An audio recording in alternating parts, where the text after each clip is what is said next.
지난달 민주당이 출범한 호남발전특별위원회가 최근 본격적인 활동에 돌입했죠.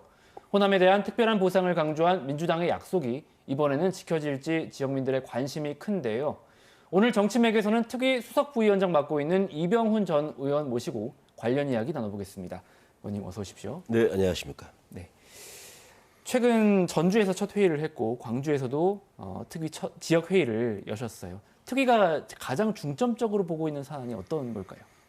특위에서는 시민이 체감할 수 있는 그런 정책, 그다음에 미래의 먹거리, 이 양 두 가지 면을 다 보게 될 겁니다. 그러다 보니까 우선 어떻게 광주 경제를 키울 수 있는 방향, 이런 것에 중점을 둘 거예요. 우리가 AI 중심 도시인데 그 AI라는 것은 제조업하고 다 연결이 돼 있어요. 그래서 연결돼서 일자리를 창출하는 문제가 있고, 또 광주는 어쨌든 자동차 도시입니다. 우리 광주의 제조업의 한 44% 이상이 자동차 연관 산업이에요. 앞으로 굉장히 시대의 변화가 빠르기 때문에 이런 걸 우리가 선점해서 일자리를 많이 만들어내자, 이런 것도 있을 수 있고, AI와 연결된 반도체 공장, 또 우리 기후위기가 앞으로 심각한 문제 아닙니까? 그 기후위기에 대응하는 그런 산업을 저희들이 키우자, 뭐 이런 굉장히 중요한 것들을 저희들이 다루게 될 겁니다. 이제 한편으로는 호남 특위뿐 아니라 영남 발전 특위, 그리고 이제 충청 발전 특위 출범도 거론이 되고 있더라고요. 그래서 지역별 위원회 중 하나가 아니냐, 이런 우려도 있거든요. 이건 어떻게 보십니까? 그건 기우입니다. 사실은 호남 특위는 이제 확실히 민주당의 본산지가 호남이었음에도 불구하고 우리는 정치적으로 민주당은 덕을 봤지만은 호남에 대해서 갚아주지를 못했다. 이게 기본 베이스예요. 그래서 호남 특위를 발족을 했는데, 그러다 보니 영남 쪽 충청도에서 얘기를 했는데 그건 차원을 달리하는 문제일 거고, 정청래 당대표하고 제가 직접 대화를 나눴어요. 호남 특위가 제대로 성공을 하고 나서 영남이든 충청권이 된다는 의미가 있지 않느냐 했더니 걱정하지 말라. 이제 영남 특위는 우리 같은 특위가 아니고 뭐 인재 발굴 이런 쪽으로 하고 약간 이제 시간적 격차 거리도 좀 두겠다, 이런 것입니다. 이제 특위에서 11월 말이나 12월 초쯤에 호남 현안에 대한 어떤 발전 방안을 마련해서 보고하기로 했지 않습니까? 이 계획을 촘촘하고 또 실행 가능하게 세워야 할 텐데 어떤 방법들을 좀 준비하고 계세요? 이를테면 뭐 현장 방문도 이제 하시고 계신 걸로 알고 있는데요.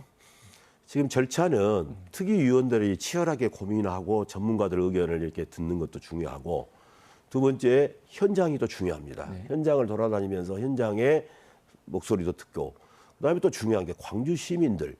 광주 시민이 뭘 바라냐, 이것도 대단히 중요해요.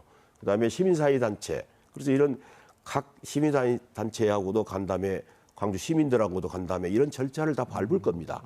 11월 말에서 12월 초를 보는 이유는 아시다시피 정권 초기에 힘이 있을 때 이걸 확 밀어붙여야 돼요.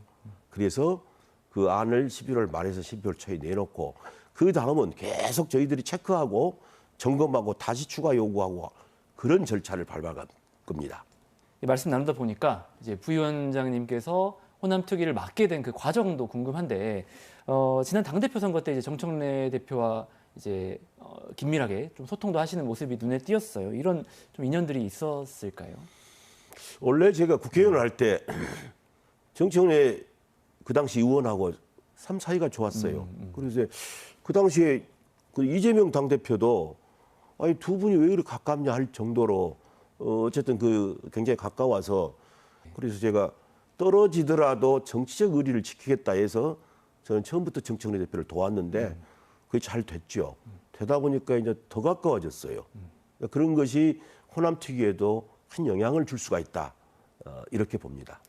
정 대표가 먼저 뭐 이를테면 특위 뭐 부위원장을 맡으면서 일을 해달라고 부탁을 하셨을까요? 그 과정이 좀 궁금하긴 하거든요.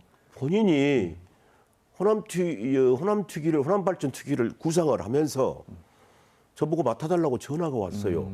그래서 저야 뭐 기꺼이 저희 지역 발전을 위해서 한데 뭔 일을 제가 마다할 수 있겠습니까?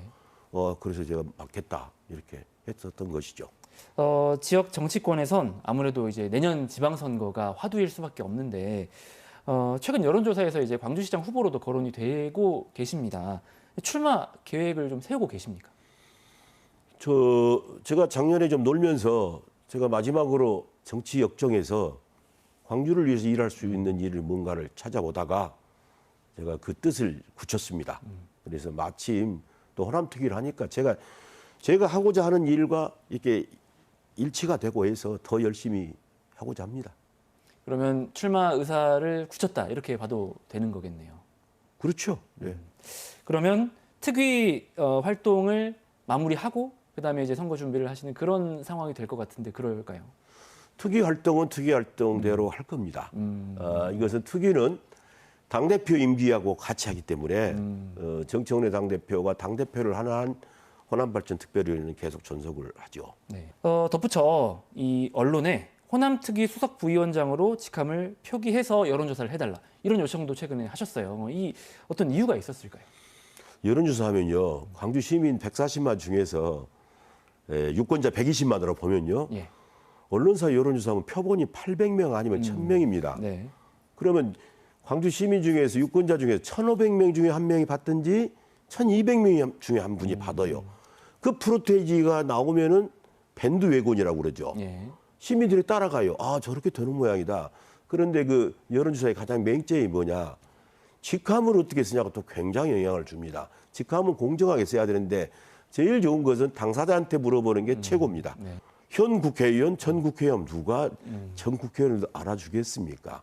더군다나 저 같은 경우는 현직이 있는데 이것은 불공정한 게임이다. 그래서 공정하게 해달라 그런 뜻입니다. 알겠습니다. 앞으로 부위원장님의 행보 그리고 또 지방선거에서의 어떤 그 준비 좀 기대를 해봐야 될 것 같고요. 호남특위가 또 실질적인 성과를 낼 수 있도록 그런 역할도 조금 지켜봐야 될 것 같습니다. 네, 지금까지 정치맥에서 호남특위 이병훈 수석 부위원장과 이야기 나눴습니다. 오늘 말씀 고맙습니다. 감사합니다.